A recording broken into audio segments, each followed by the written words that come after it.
To be quite honest, I haven't finished the book. I've gotten into a big chunk of it, but this is not just like a mountain climbing adventure book. I mean, this is a very, very, I mean, it is, but it's also like a very, very personal story. I mean, you are getting very personal. And, like we were talking about earlier, this isn't, paranormal investigations, and you're not talking about a legend. You're talking about yourself here. You're digging deep. You're going through like this, for lack of a better word, traumatic experience. Yeah. With with climbing a mountain, which isn't like, hey, let's go hike up Mount Wachusett. No, this is friggin' Kilimanjaro. I mean, this is one of the tallest peaks in the world. So, what brought you to that point where you just wanted to tell this very personal story? So I've been an amateur hiker since college, and I hike in New England doing the White Mountains, done Wachusett for sure, and Mount Monadnock and Mount Washington and all those things. And I love the idea of getting on the top of a mountain. But I can't stress the amateur part enough, Mike. The idea of camping, I would literally rather cut off a finger than go camping. If you said, take your pick. Really? It's not. So I want to get dirty and sweaty all day long. I'll go climb the mountain with you. We'll go to the top of Mount Washington, but then I want a shower and a big feather bed, right? Like, right. Yeah. That sounds like a good fun to me. Mount Kilimanjaro is going to take 6 days to get to the top, 2 days to get back down, and camping is just going to be necessity. I've thought about the mountains since like childhood. Toto song Africa, right? Whatever, it's in there. And then I took, I know, as sure as Kilimanjaro rises like Olympus above the Serengeti, and I'm having 80s flashbacks.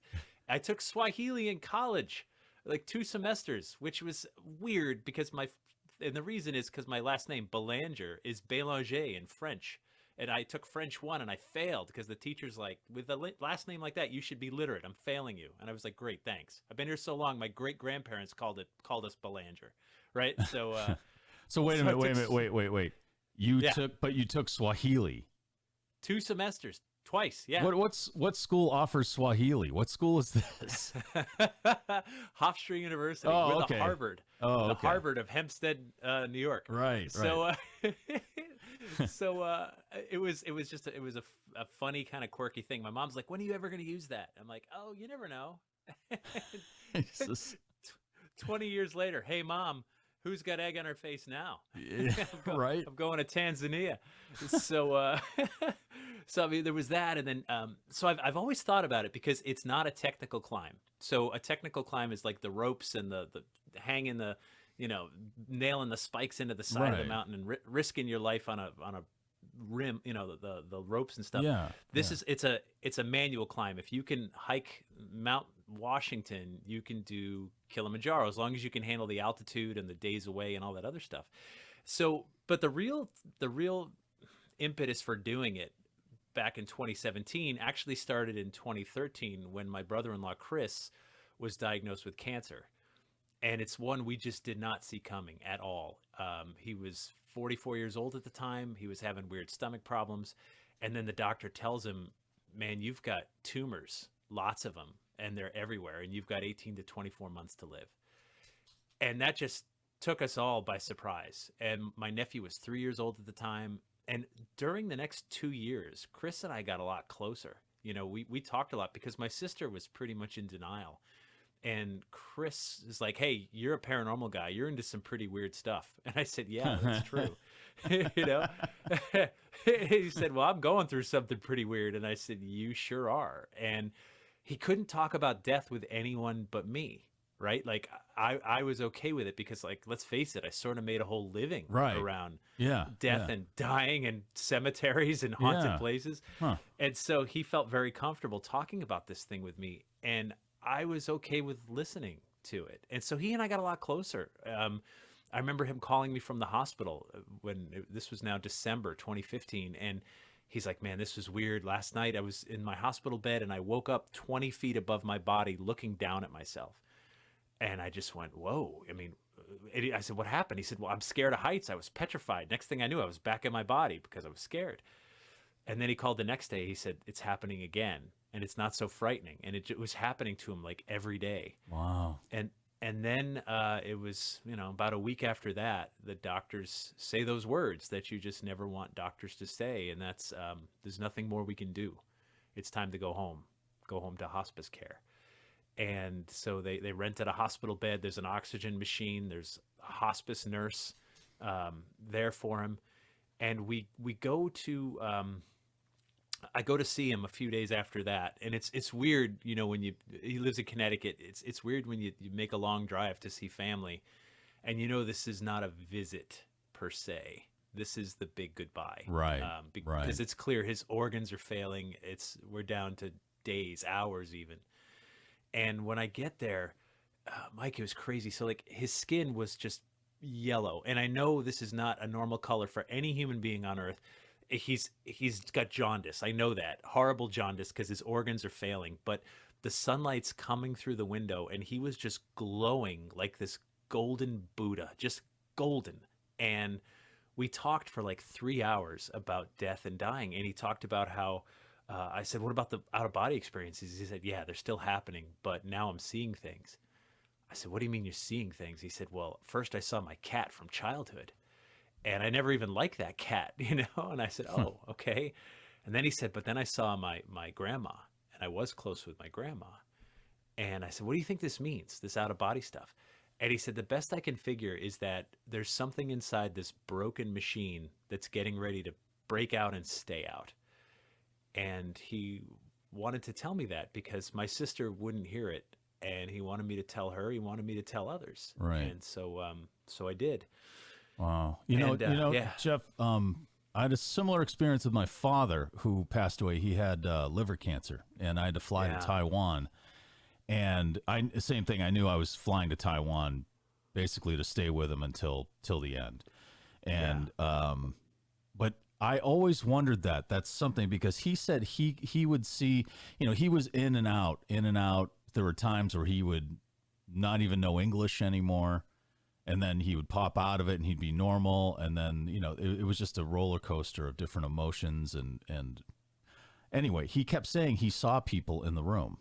Sure. Like he would see friends or relatives that have passed away that were just saying, "Okay, we're going to be over here. So, when you're Yeah. ready." And, that always bothered me until I heard other people talking about it. I think it's so normal. You hear it again and again, and so the biggest complaint people make, right, when they lose someone, I didn't get to say goodbye. Well, Yeah. you've experienced both, right? I've experienced both, getting to say goodbye and not getting to say goodbye. I'm not sure which one is more horrible. They're both really tough. Yeah. So it's hard, right? Like that Yeah. hug where you're like, this is it. And so I mean, I never had a brother. I only had the one sister. And for the last year, Chris and I just got really close. And that conversation, that last one we had, was like 3 hours. And I feel it was such a gift. It's something that I still cherish. And just a few days later, he passed away, and that was it. And it was Man. hard, but it's such a reminder, right? So he was just a couple years older than me. It's just, I think I'm in my midlife in my 40s. I hope, but maybe I'm not. And it's so you realize how short life is. So it's just a few months after that, I'm at a paranormal event raising money for historic preservation for this old building. And a friend of mine from the Leukemia and Lymphoma Society says, "Jeff, we got a new fundraiser going." I was like, "Oh, Amy, I'm so busy. I'll help if I can." And she said, "We're climbing Mount Kilimanjaro." And everything, Mike, the whole universe just collided in that moment, right? Like, wait a minute, Swahili, college, hiking, Oh my Kilimanjaro, God. Africa, right? Like, and I was like, I'm just a couple years younger than Chris was when he was diagnosed. Life is so short. Do this to raise money to fight cancer and cross a giant item off my bucket list. And like, I don't know how many times the universe holds something out on a golden platter for you like that. Yeah. And I just looked at her and I went, "Amy, yeah, I'm in. Like, that's happening. That's happening right now. Let's do this." And so for the next 6-7 months, we trained. I was put together with 4 other people from New England. None of us knew each other. And we trained. We hiked the White Mountains every weekend. I was doing lots of cardio, and I was so singularly focused on this this big goal, right? So I realized too, when you're in your 40s, your life is kind of a rut for a lot of people. And I have a cool job, right? Like Yeah. I really do. But still, it's a rut of my own design. You wake up, you got to get the kid to school, you got to make lunch, you got to cut the lawn, you got to get the oil changed, you do your job, you're good at it, you're comfortable.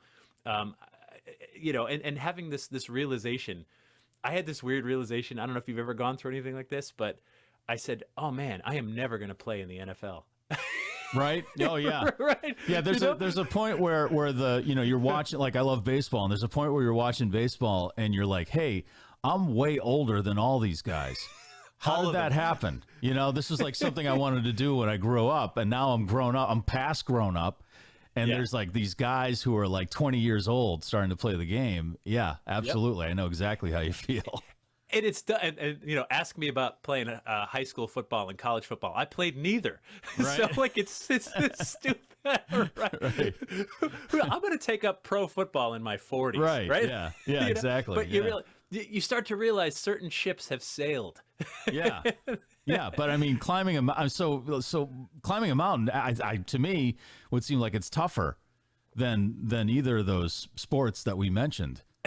Aside from doing them every day for a certain period of time. But I mean, this is Kilimanjaro. This isn't like a hike in the White Mountains. It's the real deal.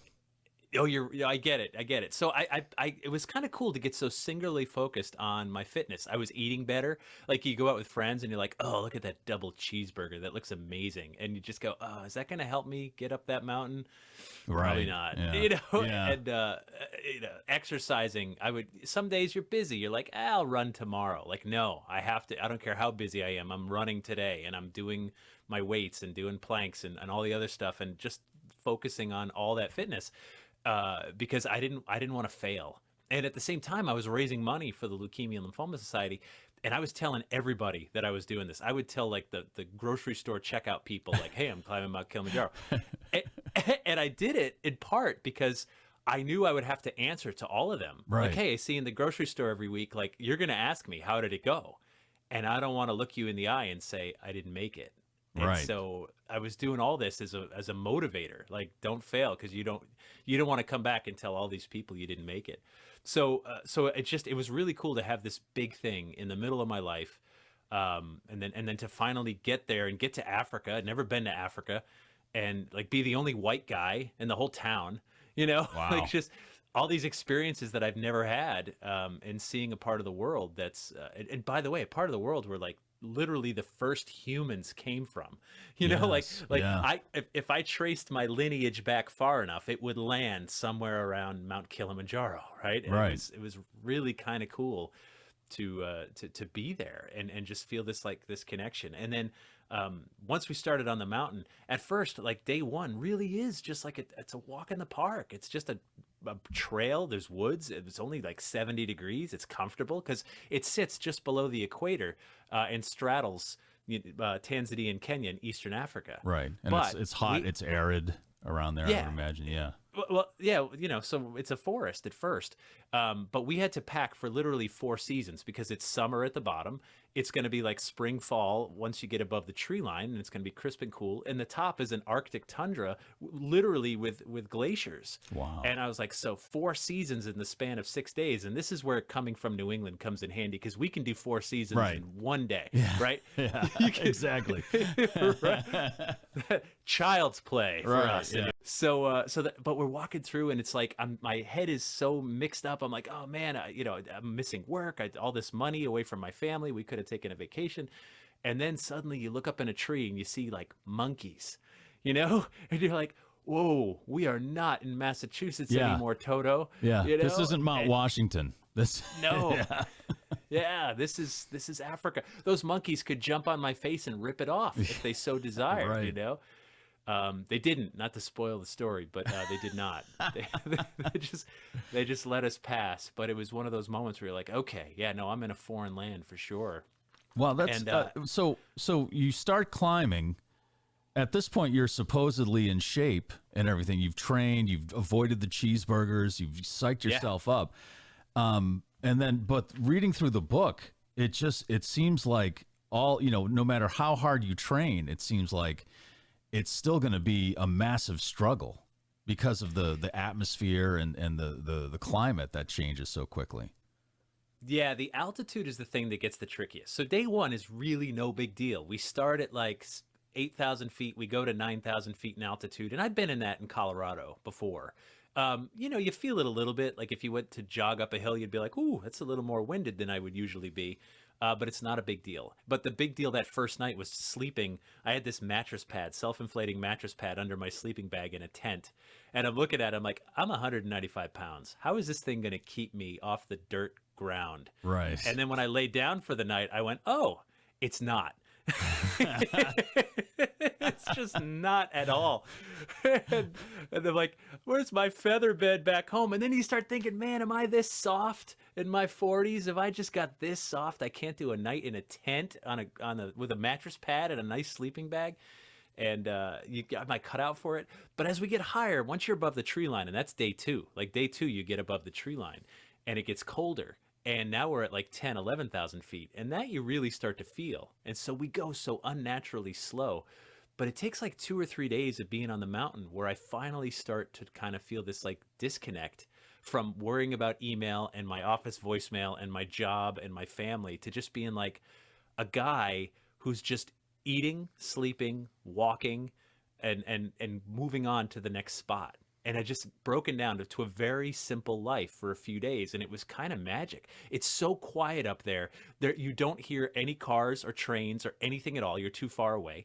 Planes don't fly overhead. It's too high up for small planes. And jets, it's too much turbulence. They go around Kilimanjaro. It's total silence except for the wind that might ruffle your against your coat or blow over your ears. It is so very quiet. The air is the cleanest I've ever seen. At night, I've never seen so many stars. I mean, like you're in the Milky Way. You tilt your head up, you're in space, man. There's the Southern Cross.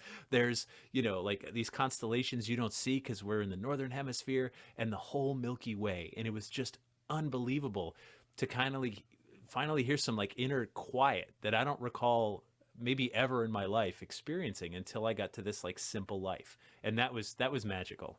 So you weren't totally disconnected from the world, No. but I can't even remember a time where I've been in a place where I couldn't hear some sort of civilization.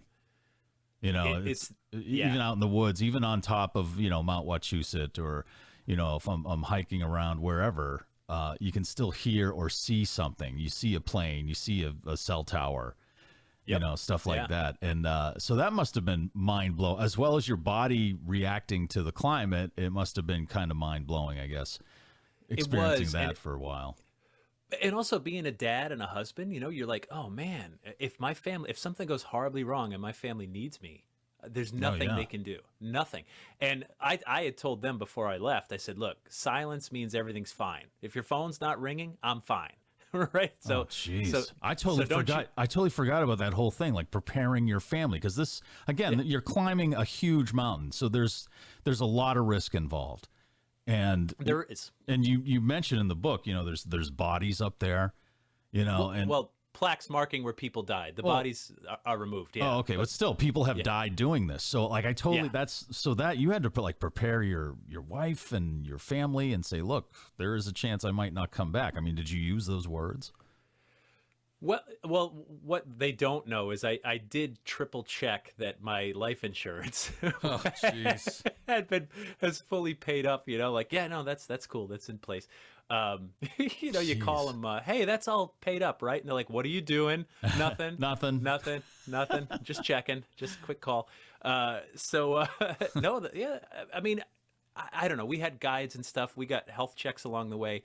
It didn't occur to me that I could die up there, but like popping an ankle, breaking a leg, those kind of things were things that I thought about more, because when you go up slowly in altitude, like at some point you either can't take it anymore and you just turn around, or you can do it. And it's tough to know till you get there. But, it was sobering. The first plaque we saw was at like 11,000 feet.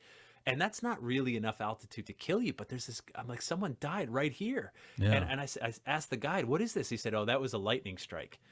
And I went, Jeez. oh my God, lightning. And the clouds move right through you, like where you're standing, perfectly clear. And then a cloud is all around you. Visibility's 10 feet for like 20 seconds. And then the cloud moves on. And some of those clouds are kind of gray.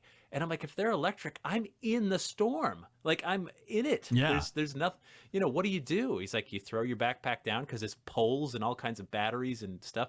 And you hide behind a rock. And I'm like, okay, good. There's a plan. Right. Just like the cavemen did, Just- Right. And the other thing too is, Mount Kilimanjaro is a volcano and it's not extinct. So that crosses your mind Yeah. as well. Wow. You're like, if this goes off, don't even run for it because really, why? You might as well see it coming. So at what point when so you're up and you're above 10,000, 11,000 feet, at what point does your body say, hey, I know you did all this training, but this is totally screwed? Once we get to like 12, 13, that's a whole other ball game. And the difference between 8 and 9,000 feet, negligible. You'll hardly notice. Once you get like 10, 11, and then 11 to 12, it is exponentially harder, just a little bit higher up because the air is just below you. That's just to let people know, I've jumped out of an airplane with a parachute at 12,000 feet. So that's how high up you are. You felt that, right? Oh, 12,000. Yeah. And you're like, oh, wow, I'm a little short of breath, right? Like right. Yes. Well, I'm jumping out of an airplane. That was some of that too. There's but still, that too. Yeah, you feel that. You feel the pressure in your lungs. Yeah. Right. And so, you feel the difference. I've jumped out of an airplane as well, and I felt the same thing. I'm like, ooh, I remember this feeling. So we get up there, and then once we get to like 15,000 feet, and this is Barafu Base Camp, the last camp before we try for the summit. Man, if you stand perfectly still and relax, it's okay breathing, but just a short walk and you're just huffing and puffing like you just ran a marathon. If you want to know what it's like, those little coffee stirrers at the diner that are also straws? Yeah. Just put that in your mouth and breathe through that. And now go jog. Just getting the air through that. That's what it feels like. Oh you my cannot God. get enough air unless you go really, really slow and easy, and then you can take in enough oxygen. And aren't you asthmatic? You say that in the book. You have asthma. Yeah, I grew up with asthma. So yeah, there's that too. So was this really a great idea? I mean, you knew this was going to happen. I mean, it didn't everybody tell you? Well, it didn't check like, okay, do you have asthma? This might not be a good thing. I didn't think about any of this stuff till you're saying it, Mike. Thanks. No. I'm just saying, it's just like, oh my God. Yeah. So that just compounded that then, right? It did. But I mean, it's under control and I know what kind of things trigger it and stuff like that. So, but at this point, it's just, once we're at 15,000 feet and it's night now and it's going to take us 8 hours. It's only 3 miles, to the summit, but it's going to take 8 hours. Oh my God. 8 hours. That's like less than half a mile an hour. If you have a treadmill, it probably doesn't go that slow. And is that because of the air pressure? Yeah, because of the altitude. It's just brutal. So at one point, we start at midnight because we want to get up there by sunrise, and then we have to get back down the same day, And so we start at midnight, and it's the coldest I've ever been. And again, I can handle cold. New England guy, right. Born and raised, yeah. right? And I got layers on. I got good coats, good gear. But man, I am just frigid to the core. And I have a balaclava, it covers your whole face except your eyes. And I couldn't get enough air through that fabric. So I'd pull it down to get air, but then I'm so cold from the frigid air. I'd pull it back up and I'm just kind of alternating between breathing and being warm. At one point I dropped a glove just at my feet, and I bent over to pick it up and I stood up and I was just like, I don't know if I can go any further. That just took so much out of me. Just bending over to get a glove. How many times on that last 8 hour stretch did you think that, like, I got to stop here? There's no way I can go any further. Once we were about an hour or two in, and it's like 2, 3 in the morning, and it's just as dark and cold. That's really where, I felt drunk, but not the fun drunk. Like right. just completely uncoordinated. I'm worried about a misstep. I'm worried about falling. And at this point, I'm just sort of following. We have headlamps, so all you can see is like a little 3-foot glowing dome around your feet. And I'm just following the feet in front of me is all I can do.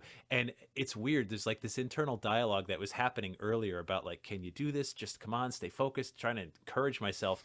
And at some point it occurred to me that dialogue just stopped. And I don't even know where or how, but there was nothing but silence in my head, which, Mike, that's never happened my whole life. Ever. Yeah. It's never been quiet in there once, you know? And suddenly I'm like, well, that can't be good. Well, that must mean, I mean, so what did that mean to you? That your whole entire being was just focused on this one task? I mean, that's what that would sound like to me, that there's nothing else going on in your brain because your brain is totally in survival mode. Or there was no room for anything else. I don't know. Or I not didn't look enough at it oxygen. Yeah. Not enough oxygen. I just looked at it as like, boy, if the inner dialogue has shut down, then I guess I'm on my own here. Like, this is literally just, I mean, I was raised Catholic, but I became a devout agnostic around college. And, you know, you start thinking about spirituality. The other part of it is that the Maasai and the Chaga people that live around Kilimanjaro have a word for the top of the mountain that means the house of God. And that's sort of in my mind, because only God and those that God deems worthy are allowed up there. Wow. And there's snow up there. You know, you live down at the base. You see the white snow up there. You've never seen snow. You never will see snow. Right. But there it is, way out there, out of touch. And as it's about 4 a.m, 4:30 maybe, and I turn around and I see just the slightest hint of light way out on the horizon, and I'm like, okay, the sun's coming. If I can just get to that, then that's something, you know. And every 15 minutes, it's just a tiny bit brighter as you're seeing. You know, you're so high above the clouds, like that's literally the clouds are starting to glow. And then it's about 6:30 in the morning, and we've just reached the rim of the volcano, the very edge, 18,885 feet.